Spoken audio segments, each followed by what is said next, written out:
ცნობილი პატივისცემის გამოხატულება საბჭოთა კავშირის დროინდ ჩრდილოეთ კორეაში იყო. შესოს ქონდა ვიდეო, წამოდგნენ ყველა ერთდროულად. თავზე დამხობილი მთელი განათლება. მუხლებზე ბავშვების დაყენება იყო სისტემური, ჯოხების გადამტრევა იყო სისტემური. ძალიან დიდი ბოდიში ეხა საბჭოთა კავშირის დროინდ განათლების რომანტიზებას აქ ვერ მოახდენს. იმაზეც გვაქვს უფლება რომ ვისაუბროთ, რომ საბჭოთა მემკვიდრეობა და მენტალიტეტი მოყვება დღევანდელობას. ვეთანხმები. დედა ჩემს ან მამა ჩემს რომ მასწავლიდა, ის მასწავლებელი მე აღარ უნდა მასწავლიდეს. კითხვა ერთი. შემილია? არ აქვს მნიშვნელობა ეთანხმები თუ არა ეს ის სივრცეა, სადაც ადამიანები მოდიან და ჟღერდება ძალიან ბევრი განსხვავებული არაპოპულარული აზრები, თუმცა აქ გვაქვს ძალიან ერთი მაგარი ოქროს წესი, ჩვენ ერთმანეთს უსმენთ და ერთმანეთის აზრებს პატივსცემთ. გამარჯობა, მე ნიკა კალანდაძე ვარ და თქვენ უყურებთ გადაცემას ჯენზის სფეროს განახლებული ფორმატით. დღეს ჩვენი სტუმრები არიან ბატონი დემურ გიორხელიძე, ხატი ახალაია, ქალბატონი ლამა რაბჟანდაძე და ირინა ტორონჯაძე. ძალიან დიდი მადლობა მინდა გითხრათ მეგობრებო ყოველს მოგწონებისთვის და დიდი ბოდიში რომ ამდენი ხანი გავუდინეთ. დღევანდელი ჩვენი თემა იქნება მასწავლებლების და მოსწავლების ურთიერთობა, რომელიც ჩემთვის არის ძალიან საინტერესო თემა, იმიტომ რომ მე მაქვს ძალიან მძიმე გამოცდილებები და კიდევ ძალიან ბევრს აქვს ძალიან მძიმე გამოცდილება აი ამ კუთხით სკოლაში. ქალბატონო ლამარა, თქვენით მინდა რომ დავიწყო. მე მაინტერესებს რითი განსხვავდებოდა თქვენი სწავლის მეთოდები ბავშვებთან, აი თქვათ თუ აძლევდით უფრო მეტ თავისუფლებას და რა შედეგი ჰქონდა ამას, რაც ყველაზე მნიშვნელოვანია? სიმართლე გითხრათ, მასწავლებლობა ჩემი მოწოდება იყო. ბავშვებთან რომ დავიწყე მუშაობა, აი თითქოს ამოვისუნთქე თავისუფლად. პირველად აი ჩემი უფროსი ძმა ჩემი მოსწავლე იყო და მისი ამხანაგები ზოგი ჩემზე მეტებიც იყვნენ. ჩემზე დიდი ასაკი. თქვენ რამდენი წლის ბრძანდებოდით რომ დაიწყეთ? რომ დავიწყე მუშაობა ვიყავი 22 წლის, 22 წელში. 22 წლის ასაკში დავამთავრე უნივერსიტეტი. ასე რომ ბავშვები ჩემი ძმის ამხანაგები თითქმის ჩემი ამხანაგები იყვნენ. რა მაგარია, თანატოლი რომ გასწავლეთ. ერთი ხმის ამაღლებას არ დამჭირდია. აი, გეფიცებით, აი, ნამდვილად. აი, როგორ მოახერხეთ ის, რომ ავტორიტეტი გქონდათ რაღაცა ჩვეულებრივი მეთოდების მიღმა? თუ პირველად რომ შევიდეთ ჯგუფში, თუ ბავშვები ალაპარაკებოდნენ, მე გავჩერდებოდი და დავიწყებდი სწრაფად რამე საინტერესო ამბის მოყოლას. მაგალითად ტოლსტოის ფიქრებს უზიარებდი ბავშვებს. იქ არის ძალიან კარგი რაღაცა. არ ვიცი ახლა თქვენ რამდენად იცით, როგორ შეიძლება ადამიანმა თავისი რწმენით თავი გადაიჩინოს. აი ამაზე საუბრობდით და ბავშვებს ეს ძალიან მოსწონდათ. და უცებ ჩუმდებოდნენ და გისმენდნენ ყველა. რა თქმა უნდა, ყველა სიამოვნებით მისმენდნენ. მე ისე უცებ გადავიდოდი მათემატიკაზე, რომ ისე აღარ ვინებდი. ძალიან სასიამოვნო. ირინა, გაიხსენე შენი სკოლის პერიოდი და როგორი სიტუაცია იყო შენს დროს სკოლაში? ნიკო, შენ რომ მითხარი ამ გადაცემას აკეთებ და ეს თემა აირჩე, რა თქმა უნდა, პირველ რიგში და ჩვენ ამაზე ბევრი გვისაუბრეთ და ჩემ პოდკასტშიც გაგვიშლია ეს თემა, აქ არის პრობლემა ის, რომ არსებობს ძველი ავტორიტარული ასე ვთქვათ, სწავლების სტილი, რომელიც არის დამიჯერე და დამემორჩილე და ჩვენ უკვე მოგწონს და ეხლა რაღაც კერძო სკოლებში და ახალ სისტემებში შემოვიდა სწავლების სტილი, რომელიც არის თითქოს არა ავტორიტეტზე დამყარებული მასწავლების, მაგრამ უკვე მოსწავლის აღიარება და პატივისცემა შემოდის. ორიენტირებულია არა იმაზე, რომ კარგი რაღაცა მუშაკი აღზარდოს, რომელიც სისტემაში ჩაერთვება და დამჯერე იქნება და კაი შემსრულებელი, არამედ რაღაც ინდივიდუალიზმი გამოაჩინოს. მე ხა თუ გავიხსენებ ჩემთან მე სხვა შეს იმ სისტემის პირმშო ვარ და მე ვსწავლობ სკოლაში და შენ გითხარი კიდევაც სადაც ჩემი მშობლებიც სწავლობდნენ მე და ესე ტორონჯაძე უკვე რომ მივედი, ნუ უკვე ტორონჯაძე ვიყავი და არ იყო შენთვის ერთგვარი წინაღობა, რომ აი ტორონჯაძე ვიყავი, აი გამოწერილ ფრიადოსანა რა ყველაფერში და ყველაფერი და მასწავლებელი გიждებია და მე ფრიადოსაი მარტო აკადემიურ მოსწრებაში კი არ ვიყავი, აი საქციელში ძალიან რაღაცა დინჯი და ასეთი, მაგრამ ეს არ ნიშნავს, რომ მე არ ვხედავდი იქ ცოტა უსამართლობებს, აი სხვების მის მიმართ ძალიან კონტურირებული, აი წარმოჩენილი იყო ეს ხუთოსანი, ოროსანი საბჭო რაღაცა ჩვენ შორის აჩენდა ბარიერებს თვითონ ბავშვებს შორის, რაც მე მივხვდი რომ თლაც სწორი არ იყო განვითარებისთვის. შემდეგ ის ეგრეთ წოდებული საბოსები დღეს შევხვდები ისეთ გადასარევი ბიზნესები აქვს და გადასარევად არიან რომ ხო ანუ აი ცოტა არ იყო მორგებული აი დღევანდელ თანამედროვე ცხოვრებაზე აი ის კრიტერიუმები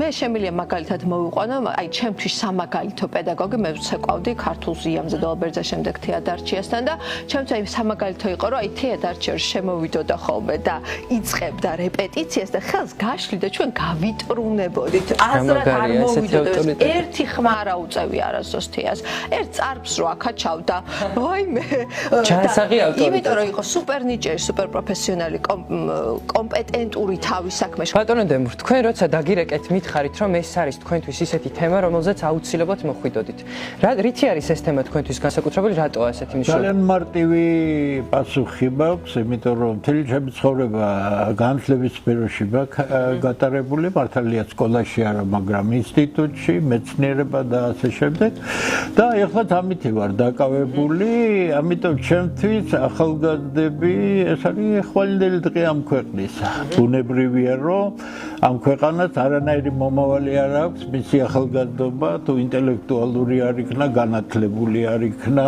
მე ვარ 70-იანი წლების პირველი ნახევრის სტუდენტი აი შემიძლია თქვა ის რომ ის რაც ახლა ირინამ თქვა მე ჩემი 10 წლის სწავლის პერიოდში არასდროს არ განმეცდია მე დავუმთავრე ქუთაისის 32 საშუალო სკოლა ჩემი იქ ასწავლიდი იქ ასწავლიდი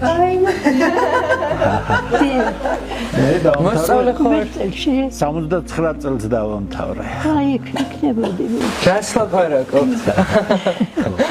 მე რატომ აი გვარი როგორც გამახსენდა მე არ მახსოვს რომ ორი რამე შემიძლია გითხრათ ღიად 10 წლის განმავლობაში სკოლაში სწავლის დროს მე არ მახსოვს ერთი პედაგოგი კი რომელსაც სოციალიზმი ან კომუნიზმი ეხსენებინას მით უმეტეს სკოლის დირექტორი იყო 2 მეტრი სიმაღლის აკაკი გვაზავა ფანტასტიკური ფრონტზე ნამყოფი კაცი ძალიან ღირსეული კაცი მაგრამ ის ყველაფერს და განწყობაც ისეთი იყო მე ქაბატონო ლამარა ცოტა ზედმეტად ყვირილი უყვარდაო ვის გვაზავას არის ალბათ ვინც ასე ჩვენ მე მასწავლიდა ბატონი გვაზავა და არასდროს არ მახსოვს ერთი ზედმეტი კლასის დამრიგებელთან ქონდა ის ალბათ მასწავლებელთა ოთახში იმ მასწავლებელი ხატია გაიხსენე როგორი იყო შენი სკოლის პერიოდი და აი მასწავლებლებთან ურთიერთობიდან რას გაიხსენებდი რა გახსოვს ესე ყველაზე კარგად ან ცუდად თუნდაც როგორი სიტუაცია იყო შენი სწავლის პერიოდში მოგესალმებით მე სოფელში დავამთავრე სკოლა 2010 წელს შერეულად მასწავლიდნენ მასწავლებლები იყვნენ საბჭოთა კავშირის დროინდელი მამაჩემს და იქით თაობას ვინც ასწავლიდა და უფრო ახალგაზრდები რა თქმა უნდა იყო ძალადობა რა თქმა უნდა საბჭოთა კავშირის დროინდელი მასწავლებელი და ზოგადად საბჭოთა კავშირის დროს ეხლა მარტო მე კი არ ვსაუბრობ ამაზე ChatGPT-საც რო კითხოთ იგივეს გეტყვით რომ ნახეთ არ იყო მარტო ანუ განათლების გადაცემა არ იყო მარტო მიზანი აი იდეოლოგიის და ჩვენ პროპაგანდისტები იყვნენ მასწავლებლები იმ პერიოდში. დავასრულებ თუ შეიძლება დავასრულებ მე საბჭოთა კავშირის დროს არ მიმიხილე განათლება ბუნებრივი თუ შეიძლება მადროვეთ. აუცილებლად მოგცემთ პასუხისგაცემის საშუალებას. არ არის რაზე ლაპარაკობს. ეს რა საუბარია? აუცილებლად მოგცემთ საშუალებას, რომ ავხსნათ ყველაფერი აბსოლუტურად. არ გვინდა უბრალოდ დავასრულოს და დამხობილი მთელი განათლება. გეთახმებით აბსოლუტურად და არ ვაკონტროლო თავი არ გავაკონტროლო. თუ შეიძლება დავშვიდე. ესე იმიტომ მოდი რომ აქ ისეთ რამეზე ისაუბრო რომელიც არის. საბატონდემურ თავის გამოცდილებას მოგვიყვება უბრალოდ და აუცილებლად მივალთ მაგძირეულ ღირებულ ნაწილზე, რაზეც თქვენს ურტყამდნენ, ცემდნენ. ხო, გავაგრძელოთ, დაასრულეთ ხათი. არ შეიძლება იდეოლოგიზირებული საუბარი განათლებაზე. არ შეიძლება, იმიტომ რომ განათლება არის ყველაფრის საფუძველი. კი ბატონო, იდეოლოგიზირებული საფუძველი არ ქონდა საბჭოთა კავშირის დროინდელ განათლებას. სიები არ იყო გამოფენილი ოროსნების ნიშნების ხელოვნურად დაკლება არ ხდებოდა მხოლოდ ყოფაქცების გამო. საჯაროდ ერთი წამით საჯარო დარწმენა არ ხდებოდა ინდივიდუალურად, უშუალოდ არ ვიცი, რაღაც გატეხავდა ბავშვი რაღაცა კლასში, რაღაცა საჯარო დარწმენა არ ხდებოდა. მშობლის დაბარება არ ხდებოდა და მშობლის წინაშე დარწმენა კლასის წინაშე თუნდაც ნიშნების გამოცხადება და დარწმენა არ ხდებოდა. მე მიხარია თქვენ თუ არ ქონიათ გამოცდილება, მაგრამ თქვენ ზირგული ძალიან ბევრ ადამიანს ქონიათ, გაიკითხეთ ეხლა ჩემი მოგონილი კი არ არის. დაგუგლეთ, არ ვიცი, ნახეთ, რატო ნერვიულობთ ეხლა საბჭოთა კავშირი ადამიანი, რომელსაც არანაირი შეხედა უკაცრავად დიდი ბოდიში ძალიან ბევრი მასალა არსებობს, ესე პირდაპირ არ უნდა ასე ვქნათ, რა ქვია, გადაჭრით, არ უნდა ვთქვათ, რომ თუ არ მქონია მე პირადად გამოცდილება საბჭოთა კავშირის დროს, მქონია იმ მასწავლებლთან ურთიერთობა მქონია, ვინც ასწავლიდა იმ პერიოდში. და ძალიან ცუდი გამოცდილება მქონია. მინახავს ძალადობა მასწავლებლების მხრიდან მოსწავლეებზე, ფიზიკური, ფსიქოლოგიურიც და ეს სისტემური ხასიათი ქონდა ამას. ერთი და ორი შემთხვევა კი არ იყო. კიდე გეუბნები. მიხარია თუ სადღაც ქუთაისში არ ყოფილა მსგავსი გამოცდილება, მაგრამ მე მქონია პირადად. ეს შეიძლება სპეციალური გამოკვლევა გაკეთდეს, არაფერი სპეციალური გამოკვლევა გაკეთებულია თან ძალიან ბევრი. არა, კონკრეტული არა, ეს იყო სისტემური, ძალადობა იყო სისტემური, მუხლებზე ბავშვების დაყენება იყო სისტემური, ჯოხების გადამრევა იყო სისტემური. ძალიან დიდი ბოდიში ეხა საბჭოთა კავშირის დროინდელი განათლების რომანტიზებას აქ ვერ მოახდენს. თქვენ შეგიძლიათ თქვენს გარემოცვაში რომანტიზებული კონდეთ, რომ ჩვენთან ვერ არის. აზერზე ნორმალურად ისაუბრეთ, შეიძლება მე ასე არის გარგესაუბრე. მეგობრებო, მე მაყენებ შეურაცხყოფას თუ საბჭოთა კავშირის დადებით მხარეებზე ვისაუბრებ. შუაშია საბჭოთა კავშირი რატო გაგვიატებული განათლებაზეა საუბარი. აღრევა არის ჩემთვის, რომ საბჭოთა კავშირზე კი არ ვდარდობ, ხა ჩვენ დღევანდელობაზე ვისაუბრებთ. დღეს რა ხდება რა? ხო, არა, დღევანდელი პრობლემები მოინტერესებს, მაგითო შევიკრიბეთ, ხო? მაგარი დოკუმენტაცია არსებობს, რა იყო, რა არ იყო. წარსულზე რატო საუბრობ? აუცილებლად აი მაგამდე მივიდივარ ეხლა. უბრალოდ მე მოგაყოლინეთ თქვენი გამოცდილება როგორ იყო თქვენს დროს სკოლაში. იმაზეც გვაქვს უფლება რომ ვისაუბროთ, რომ საბჭოთა მემკვიდრეობა და მენტალიტეტი მოყვება დღევანდელობას. აბა საიდან გამოვიჩეკეთ ჩვენ? აი ეს დაქცეული სისტემა, სადაც მართლაც გამოაცალეს, სინამდვილეში ძლიერი ქონდა საბჭოთა განათლებას, ის გამოაცალეს, დარჩა რაღაც აჩხა-ბაჩხა. ისა მოცემულობა. ბოლონიის სისტემამ შემოიტანა ეს ყველაფერი. გავიგე, მაგრამ აი თუნდაც სხვა ყველაფერს ადამიანური რესურსი ხო იგივეა. ადამიანური რესურსი. იგივე მენტალიტეტის მასწავლებლები. განათლება უნდა იყოს დაფუძნებული ღირებულებებზე, თავისუფლებებზე, ცალკე თავისთავად განათლება არ არის განათლება, თუ ის არ არის ღირებულებებზე, თავისუფლებაზე დაფუძნებული და მოსწავლის კეთილდღეობაზე დაფუძნებული, რაც საბჭოთა განათლების სისტემას არ ქონდა. აი, ნახეთ, ესე იგი, მოწამლული იდეოლოგიის კი ბატონო, მოწამლული ვიყო. მე თქვენ არ გესაუბრებით, თქვენთან პოლემიკაში მით უმეტეს არ შემოვდივარ. თქვენ საზღვრებს არ ყვებთ და ღირებულებები არის კატეგორიათა ის სისტემა, რომელიც მხოლოდ კულტურას ახასიათებს. როდესაც ლაპარაკობ ღირებულებებზე, შენ კარგად უნდა იცოდე, რომ ამ ქვეყნის ახალგაზრდა ქართველი ფანტასტიკურ ქართულ კულტურაზე უნდა იზრდებოდეს, იმიტომ აქ არის ღირებულებები, დემოკრატიული ღირებულებები, მოვისმინეთ, არის უტვინო ხალხის საუბარი. რატომ იცი დემოკრატიას არ გააჩნია ღირებულებები. დემოკრატია არის პროცედურები, როგორ უნდა გადასცე ძალაუფლება ხალხის ერთი ჯგუფისგან მეორე ჯგუფს.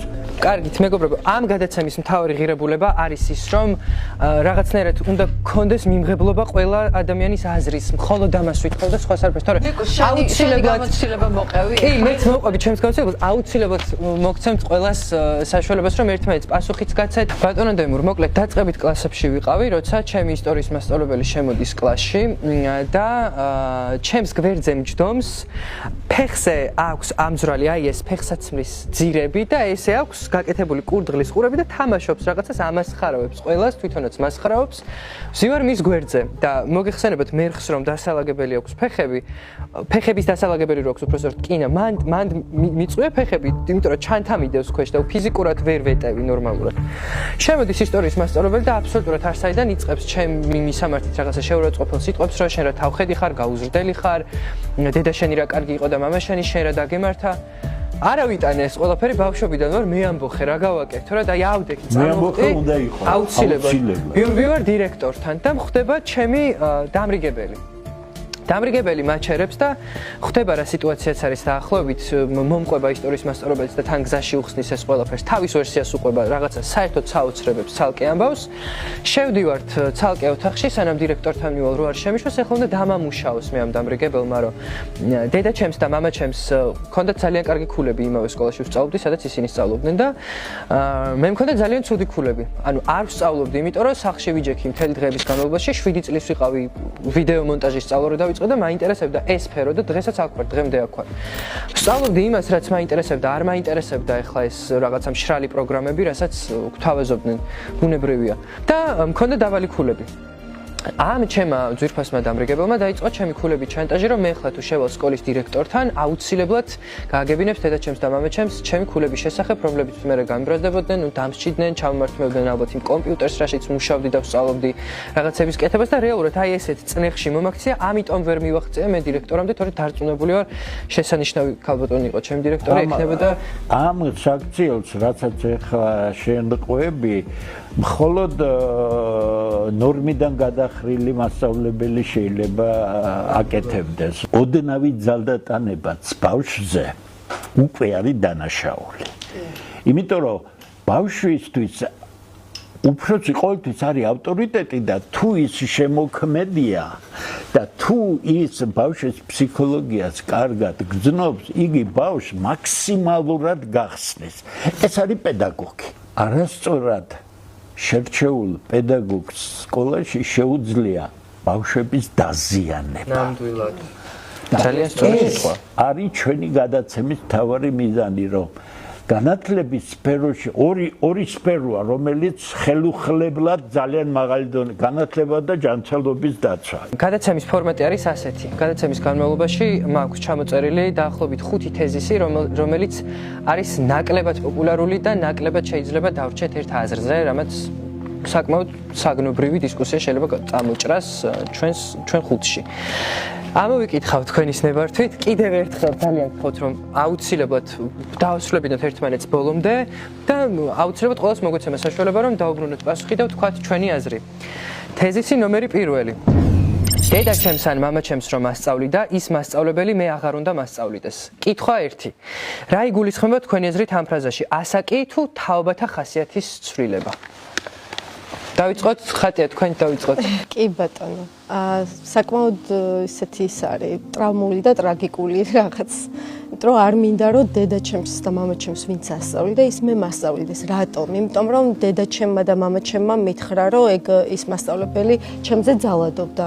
ასაკს არანაირი მნიშვნელობა არ აქვს, იმიტომ რომ ძალიან ბევრმა მასწავლებელმა გადააფასა ეს ღირებულებები და საბჭოთა კავშირს ჰქონდათ. მე მაგალითად ერთადერთს დავამატებდი, ჩემ შემთხვევაში ყოველთვის იყო ის რომ აი დედა შენი რა კარგი იყო და რა კარგი ნიშნები ჰქონდა და შენ რა გჭირს. ეგ მე ჩვენ აღზრდაშიც გადმოგვივიდა იმ შობლები დედმამიშვილებს შორის ასხვა მე ხოლმე სკოლიდან მოდის ესეც ხო ცხადია, იმიტომ რომ სკოლა არა მარტო განათლებას გვაძლევს, ჩვენ აღზრდის ხო რა თქმა უნდა აღზრდაშიც ძიწილად მონაწილეობს და მთელი რა ვიცი ცხოვრების მნიშვნელოვან ნაწილს ვატარებთ სკოლაში, ხო?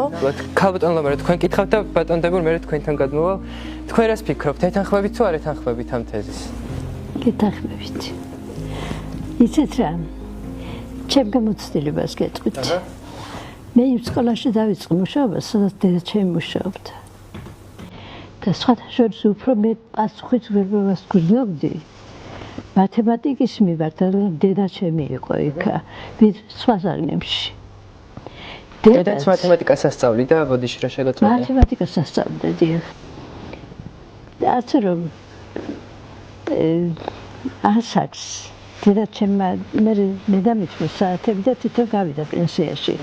მაგრამ ერთი წუთიცაც არ ვნანობ იმას, რომ დედაჩემის მოსწავლე ვიყავი და მე-10 კლასში ჩემ ძმებს ვასწავლიდი. და სხვადასხვა გამიმეორე დედაჩემის მეთოდი. რომ განსაკუთრებული ყურადღება არ მიმექცია. მე ვასწავლიდი აგრეთვე ასტრონომიას. და საღამოს საათებში ეს იშვიათია, სხვა სკოლებში იყო თუ არა ასე არ ვიცი. სკოლის მოსწავლეებს ვიბარებდი ღამე მოწმენდილეცა როცა იყო და ცაზე დაკვირვებას ვახდე. შესანიშნავი პრაქტიკა. ძალიან მაგარია. ცაზე დაკვირვებას ვახდე. დარწმუნებული ვარ, რომ სიხარულით მოდიოდნენ ხოლმე. რა თქმა უნდა. ზოგი თანაც ჩემი სოფელი იყო ძალიან დიდი. დავით გდიაშვილის სოფელი სედუნეთი ძალიან დიდი სოფელია. და მარტო გოგოების გამოშვება უჭირდა და მშობლებიც მოყვებოდნენ. და ესენი ჩემო მოსწავლეებმა ზეპირად იცოდა თითქმის მთელი ასტრონომია, ასე ვთქვათ. ყველა ვარსკვლავის თუ თანავარსკვლავადი სახელები. და ძალიან სასიამოვნოა და მართლა პირველად სხვა ჩვენს მართლა პირველად გავიგე ესეთი პრაქტიკა და ძალიან საინტერესოა, რა ვიცი ალბათ ჩვენთვისაც. ერთი რამ მქონდა კიდე განსაკუთრებული ბავშვებთან. მე-4 კლასიდან ვიცოდი ბავშვების საყვანო მოსწავლეების და აუცილებლად უნდა მივყოლოდი მე-11 კლასამდე. ჩემ ჯგუფში სწავლობდა ჩემი შვილიც. ნამდვილად არ ვაქცევდი იმას ყურადღებას, მაგრამ ძალიან მიყვარს გოგო ხო? ეთიზია. ასე მეთოდი მქონდა ასეთი, რომ შემოვატანი 2 დაფა. თქვენ შვილს ჩამოვსვდი ხას, ორად გავყოფე, მეორე დაფასაც ორ. და 4 მოსწავლეს ვიზახებდი ერთდროულად. ხელში დავაკიდებდი მათემატიკის ამოცანათა კრებულს და ნომერს ვეუბნებოდი, შენ ეს ნომერია მოხსენი, შენ ეს, რა თქმა უნდა, ახსნილი ქონდათ ის მოსწავლე. და ჯგუფში არ ტოვებდი არცეც მოსწავლეს, რომ არ გამეძახებინა. რა თქმა უნდა, ყველას ნიშნებს ვერ დავწერდი, მაგრამ სხვათა შორის გვაზავა. წინააღმდეგი იყო ამიტომ. გაიგო პროფესორი. წინააღმდეგი იყო რამდენად. ხო. დაგვიბარა კლასის ხელმძღვანელები და გვითხრა. მე მითხრა პირადად. მე შენი მათემატიკა არ მაინტერესებსო. მათემატიკა თუ უნდათ ბავშვებს ესედაც ისწავლიანო. ეხლა ჩვენი მიზანია ამადამყრილობის რაღაც დადგენილება გამის ბავშვებისათვის. აი ეს არის ჩვენი იდეოლოგია არ იყო ხო საერთოდ?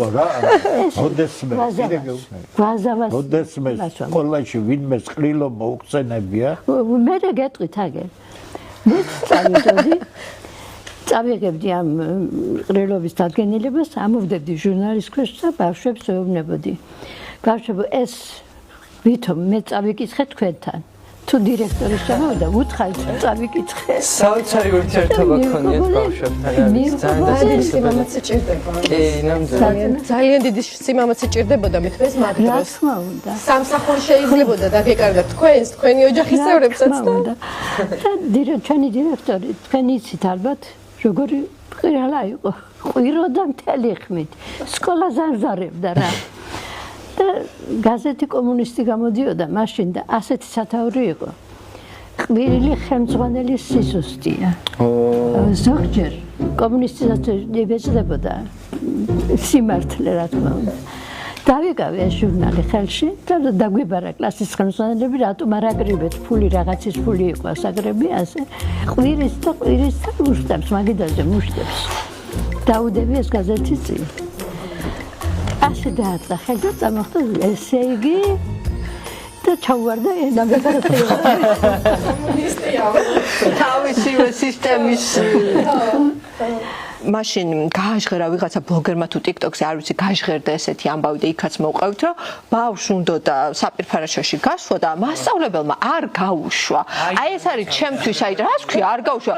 მე სადღაც საპირფარეშოში წასვლა მინდა რატო აქ მასწავლებელს უფლება ან რატო გონია რომ უფლება აქვს ან გამიშვა. მე შეიძლება ბავშვმა საქმის კურსს ჩააყენოს სად მიდის მაგრამ იმას კი არ უნდა კითხოს გამიშვებ თუ არ გამიშვებ. ესე იგი მასწავლებელი რა ხასიათზეც არის უნდა გაუშვებს საპირფარეშოში და უნდა იმ ბავშვმა მე ისე რაღაც კონფუზით დამთავრდა ის ამბავი და იმ ბავშვის ალბათ ტრავმა იყო და დამარცხვენელი გამოცდილება იყო ხო ხა კონფუზ რას ვიძახე ანუ ჩაიფსა ბავშვმა კლასში ან ეს არ შეიძლება და ეს არ მაინტერესებს საიდან მოდის კაცო დანგრეული სისტემიდან საბჭოთა კავშირში ასე იყო თუ არ იყო დღეს ხო დღესაც თუ ეს ხდება ესე იგი საკაც პრობლემაა ხო ეს არ არის განათლება ეს არის განათლება ესე გაუნათლებლობის მაჩვენებელი. ზუსტად კი. ბავშვისთვის რატომ უნდა იყოს მისაღები მის მშობლებს ვინც ასწავლიდა და ტერორის ქვეშ ყავდა მშობლები იმ მასწავლებელთან სწავლა ანბანური რამე არ შეიძლება უნდოდეს რატომ უნდა უნდოდეს კაცო არა რატო ხარსებობს მამის თავი ძალიან მაგარი პედაგოგები ჩვენ ყავს მაგალითად თელ საგვარეულოს ერთი პედაგოგი არის კონტრმაგალითი იმიტომ რომ ასაკოვანი მასწავლებლები როგორც წესი ძალიან დახვეწილები არიან. ახალგაზრდა თუ არის დამიზნებული ცოდნის მიღებაზე, ბავშვია ის როგორ იცით ინტერესით ანთებული ბავშვია. მას ან მოკლავს სკოლაში მის ცნობის მოყვარეობას, ან და როცა ვიცი ფთებს გამოაბავა. თუმცა ერთი მიმართულება არის ძალიან საინტერესო, ახალ რეალობასთან ადაპტირება. გულისხმობ იმას, რომ ახლა მაგალითად სკოლაში უმეტეს საჯარო სკოლაში უმეტეს კლასებში ვთქვათ, რომელიმე ახალგაზრდამ მოსწავლემ არ ვიცი რომ ახსენოს ChatGPT რომელიც რეალურად ჯიბეში ენციკლოპედიაა ხელოვნური ინტელექტი რომელიც არ ვიცი ნებისმიერ ჩემზე გეტყვით რა ზომა ვარ და რამდენი წონა ვარ და რამხელა ვარ სიმაღლეში იმდენად დიდ ინფორმაციასთან გვაქვს ცდომა თუნდაც აი ამ მიმართულებით რომ ვიმსჯელოთ რა ვიცი ChatGPT რომ მეხსენებინა მე სკოლაში ეშმაკი ხარო მეტყოდნენ და გამდგავდნენ კლასიდან გარეთ პირადად რატო გაცხოვ იმიტომ რომ მიუღებლობა ჰქონდათ პირადად ჩემს მასწავლებლებს ახალი რეალობის, ახალი ტექნოლოგიების გამოყენების. არ გამართლა სკოლაში. ძალიან ბევრს არ გაუმართლა ბატონო. ეს არ არის ინდივიდუალური პრობლემა. ძალადობა არ არის ინდივიდუალური ჩემი, შენი, ხალბატონი ლამარას, ირინას, მარტო ჩვენი კონკრეტული გამოცდილება კი არ არის. ან ვინმე არაჯანსაღი ფსიქიკის მასწავლებელი შეიპარა კლასში და გაკვეთილებს ატარებდა. ესე კი არ უნდა, ესე არ უნდა განვიხილოთ. ეს იყო სისტემური პრობლემა, ამაში ჩართული იყო სამწუხარო ძალიან ბევრი მასწავლებელი და გვყავს ტრავმირებული თაობები. ერთი თაობა კი არა, თაობები. აუ, იცით, კარგი ილუსტრაცია რა. ძალიან მიყვარდა ყველა ჩემი მასწავლებელი. კარგი ილუსტრაცია რა არის? იცით, დღეს კლიპებს რო იღებენ ბავშვები, მე-12 კლასის გამოსაშვების ყველა მასწავლებელი როგორია, ის ავტორიტარი, ჯოხი დადის, ეჩხუბება. ანუ შეგიძლიათ ნახოთ რა სკოლების სახე რატო აი სასოციალო კი არის სატირალია ეგ ნამდვილად აბსოლუტურად გეთანხმები შეიძლება ზოგმაც ძალიან ცუდად მიიღოს თუმცა ნაკლებად მაინტერესებს ახლა ვინ როგორ მიიღებს ამას თეზის ნომერი 2 პედაგოგი რომ კლასში შემოდის მოსწავლე ფეხზე არ უნდა ადგეს ეთანხმებით თუ არ ეთანხმებით ვეთანხმები კი ბატონ დებორ ეთანხმებით თუ არა ახლა რატომზე მე დავივლი მოდით ახლა სადისკუსიო უბრალოდ მოწაზრებას გეუბნებით ფეხზე ადგომა ჩემი თვალსაზრისით არის კულტურის ნაწილი. მე აბსოლუტურად თავისუფალი ვარ იმისში, ჩემს აუდიტორიაში ნიჭიერი სტუდენტი რაც აკეთებს. ერთ საუკეთესო მაგალითს მოგიყვებით. ცნობილი ამერიკელი მათემატიკოსი შედის აუდიტორიაში და მისი ასპირანტი წამოწოლილია მაგიდაზე და იცით თქვენ ისეთ გრევრი დაფა, ესეთ საბუნებისმეტყველო საგნებს და 5-6, იმიტომ ყველაფერი აჭრელებულია და კაცმა დაენახა რომ ის ამოცანა რომელიც გადაჭრილი იყო, გადაჭრაზე მუშაობდნენ, ამოხსნილია თავიდან ბოლომდე. და როგორ გააკეთებდა ბიჭი არ ამდგარა ზევით, ფეხით გაატარა დაფებზე და აუხსნა. აქედან რას გეუბნებით, მე იცი? ქცევის თავისუფლებას აქვს თავისი კონტექსტი. როდესაც შენ არა გაქვს ელემენტარული პასუხისგებლობა და თან თავხედობის სურვილი გაქვს, შენ არ აქვს ამის უფლება, ამიტომ ნებისმიერი თავხედობა არის წერტილდასასმელი, რაც შეეხება მოსწავლე უნდა ადგეს თუ არა, იდეოლოგიით უნდა გაათახსირო ბავშვი და არ წმუნო, რომ უზრდელობა არის ჩვეულებრივი ამბავი. ესე იგი, როდესაც კლასში შემოდის მასწავლებელი და შენ ფეხზე წამოუდგები, თავისთავად ნიშნავს იმას, რომ შენ და პედაგოგი თანასწორი არ ხართ. აბსოლუტურად. შემოდის და ფეხზე დგები. აბსოლუტურად. რატომ? რომელი პატივისცემის გამოხატულება? საბჭოთა კავშირის დროინდ ჩრდილოეთ კორეაში ხო შესოს ქონდა ვიდეო, წამოდგნენ ყველა ერთდროულად წამოდგებოდნენ. ხო, კიდე აუცილებლად გათქმევია. ერთი ის არის, რომ აი კევს, ღეჭა უკალ. რატო ვის რას უშლის ეკევი? რამდენჯერ მინახავს, რომ მასწავლებელმა პირიდან გამოუღო ძალით კევი და თმაში ჩააწება.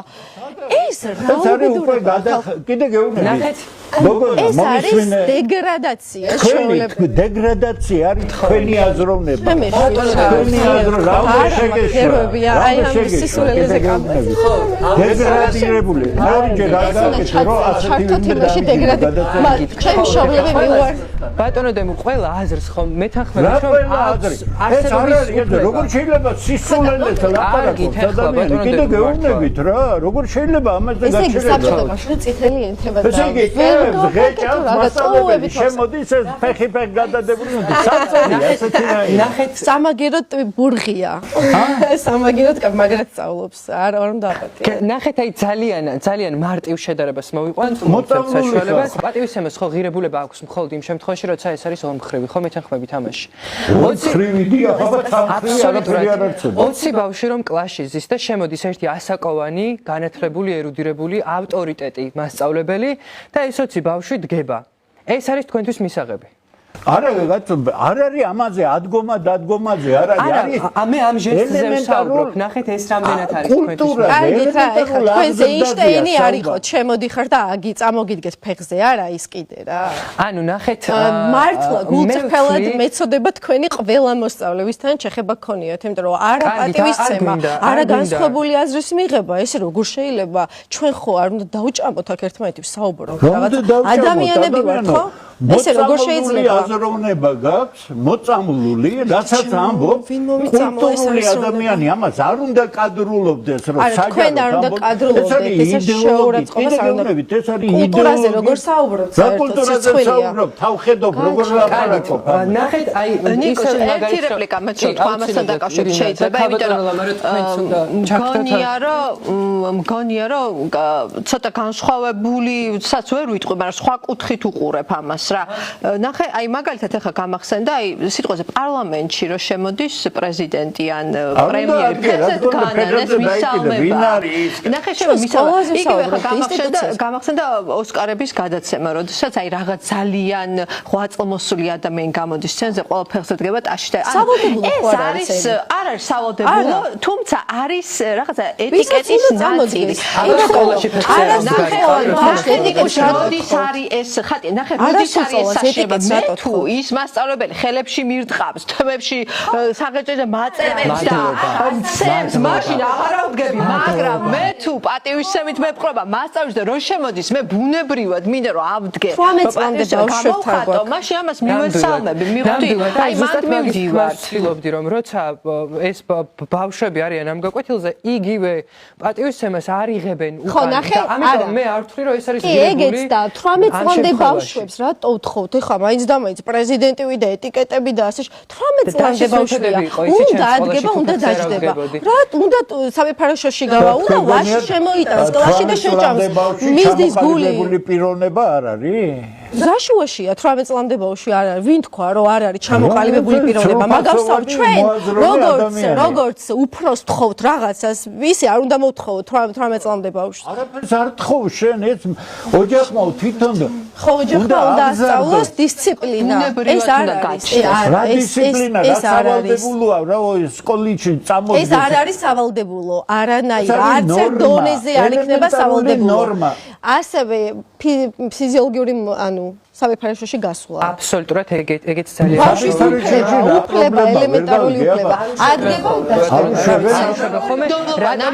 როგორი არგუმენტი აქვს, იცი რომ არა ის იტყუება და ეხლა მიდის იქ სათამაშოთ და რატო გაუშვა? იტყუე, აი ბავშვს არენდობიან და აქვთ ეგ პრობლემა რომ გონიათ რომ გაკვეთილის გასაცდენად მიდიან და მე ამ შემთხვევაში ხმას ვაძლევ იმ თეორიას რომ მასწავლებლის პასუხისმგებლობა ის რომ გაკვეთილი გახადოს მაშინ ისეთი საინტერესო აი თუნდაც ქალბატონი ლამარას მეთოდით რომ არ მოუნდეთ ადამიანებს გაკვეთილიდან გასვლა არ მოუნდეს როგორ ხდება არა ნუ იმ შემთხვევაში თუ იტყვებენ ამისგან თავის დასაზღვევად რა შუაშია ქალბატონო ლამარა თქვენ რა სიტყვით საერთოდ მასწავლებელი თუ ხარ კარგი მასწავლებელი ყოველთვის უნდა აუღო ალღო კლასს თლიანად მთელ მოსწავლეებს მე მაგალითად ჩემ შემთხვევაში მე თუ სკოლაში ფეხზე არ ვდგებოდი როცა მასწავლებელი შემოდიოდა დაწყები ვაი მე როგორ კარგად მახსოვს ახლა ამოიცნობს თავის თავს და კი კარგად მიყურა ესე უკან გვაიძულებდა რომ ესე უკან დაგვეჭირა ხელები და მთელი გაკვეთილი მეგობრებო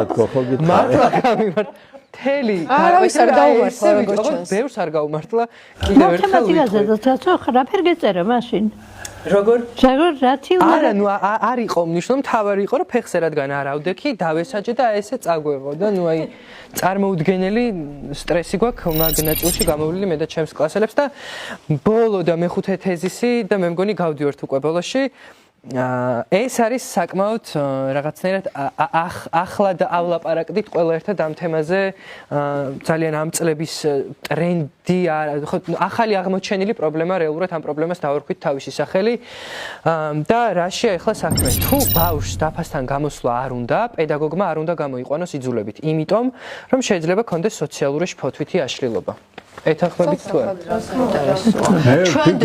პრობლემა არ არის ეს პედაგოგის ელემენტარული კულტურა არის რომ რაიმე ზედმეტი არ მოახდინოს იმიტომ ამ ბავშვს მართლა შეიძლება კონდეს რაღაც მოტივი ხო მაგრამ ხა ჩემ თაობაშიც კი და ჩემს უფროზე და რა შფოთვითი აშლილობა რომ გეხსენებინა გიჟია ითქვა ხო გიჟია ფსიქიკური ჯანმრთელობა არ მოხდებოდა ეგ რა შფოთვითი აშლილობა ეხა გაიგეს ამ დაფასთან დაკავშირებით ერთ კარგ რამეს მოგიყვებით რა ხელა სხვაობა არის როდესაც უნივერსიტეტი უკვე სტუდენტი ვიყავი, გამოცდები ცოტა სხვანაირად ტარდებოდა, ვიდრე ახლანდელი ტესტებია. ჩვენ გვაძლევდნენ ბილეთს, ვიღებდით ჩვენით, ვჯდებოდით 40 წუთი ქონდა მაქსიმუმ და მე ცარცით დაფასთან უნდა გამოსულიყავით და მთელი აუდიტორიის წინაშე ყველაფერი ეს უნდა მოგვეყოლოთ. ჩვენ რო ეხლა ასეთი გამოცდები ჩავატაროთ, ეს იქნება სრული კატასტროფა, იმიტომ რომ თქვენ ფაქტობრივად ორ სტუდენტსაც ვერ მოძებნით თვალ თბილისში, რომელსაც შეიძლება ამ ტიპით გამოცდით ჩაბარებულ. მეც მაგჩაბარებული და დამთავრებული. ხო, და ნახე, ზეპირში შეიძლება საერთოდ არ იყოს ადამიანი ძლიერი, მაგრამ ძალიან კარგად წერდეს. ესე კარგად წერდეს, რომ ეს მართლა ამისი ნაწერია, ვერ საუბრობს და როგორ წერს ესე კარგად. ბატონ დებურ, იცით რა მინდა კითხოთ, თქვენი აზრით საბჭოთა კავშირის დაშლამ თავის დროზე ხელი შეუშალა საქართველოში განათლების სისტემის განვითარებას?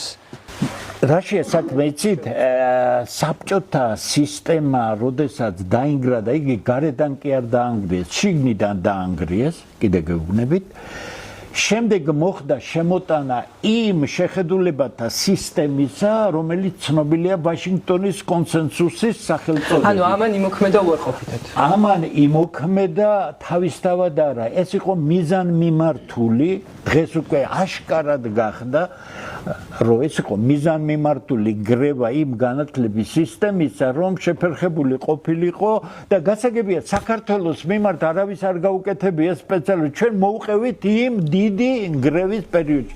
აი საბოლოო ჯამში მინდა რომ კითხოთ, მანამდე საბჭოთა კავშირის დროს უკეთესი განათლების სისტემა იყო თუ ახლა უკეთესია? რამდენად დადებითად უარყოფითად ვერ მივა იმ განათლების სისტემასთან თუ ნაკლოვანებები იქაც იყო მე გითხარით 65 წლის მერე სისტემა დაუპებოდა უკვე აშკარად ამიტომ სისტემის შედეგი ერთია განათლება თქვენ შეგიძლიათ საუკეთესო სახლით ნაგვათ აქციოთ ხო სწორია ამიტომ მიდგომების სწორად მე რა მინდა იცით თქვენ იმიტომ საუბრობ ამაზე რომ სწორი აქცენტები იყოს გაკეთებული